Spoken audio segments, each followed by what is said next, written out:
या गोल्डन साडीवरची लेस लावताना जर सुई तुटत असेल तर लेस अशा पद्धतीने लावायची आहे। पहिले लेस कट करून घ्यायची, कारण लेस पुरत नाही। पूर्ण बाही कटिंग करायची म्हणलं तर लेस पुरत नाही, लेस काढावीच लागते। त्यासाठी लेस काढून घ्यायची आहे आणि दोन्ही बाजूचा अंतर मापून घ्यायचं आहे। दोन्ही बाजूला सारखं अंतर सोडून बरोबर मध्यभागावरती लेस लावून घ्यायची आहे। लेसच्या कॉर्नरवरती जर मोटर चालवत असेल तर मोटरसुद्धा चालवायची नाही, हाताने चाक फिरवत हळूहळू मोठ्या टाक्याची शिलाई घेत पूर्ण लेस स्टिच करून घ्यायची आहे।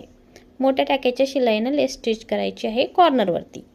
आता आतल्या बाजूने लेस लावण्यासाठी जो बाहेरचा कपडा आहे आपला फोल्ड होईल इतपत कपडा ठेवायचा आहे आपल्याकडून आणि आतल्या बाजूने फोल्ड करायचं आहे आणि बाहेरच्या बाजूने थोडासा कपडा शिल्लकचा ठेवायचा, म्हणजे आपण त्यावरती आपल्या मोटरने सुद्धा मशीन चालू शकू अशा पद्धतीनं।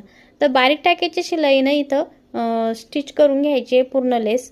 व्हिडिओमध्ये बघू शकता त्या पद्धतीनं कपडा फोल्ड करत पूर्ण लेस स्टिच करून घ्यायची आहे। तर या साडीविषयी मी व्हिडिओसुद्धा बनवला होता की तुम्ही अशा जी लेस असेल त्या तशी साडी घेऊ नका, कारण ह्या लेस आहे ना ग्लूने चिपकवलेल्या आहे, ते निघून जातात। तर त्यामुळे तुम्ही सहज स्टिच करता येईल अशी लेस बघून साडी घ्यायची आहे। तरीसुद्धा घेतली असेल तर तुम्ही अशा पद्धतीने ती लेस स्टिच करायची आहे आणि बघू शकता आपली एकदम फिनिशिंग सहित इथं लेस लावून तयार झालेली आहे ना। बरोबर आपल्या बाहीवरती लेस येते, लेस काढून तुम्ही अशा पद्धतीने कोणतेही लेस स्टिच करू शकता।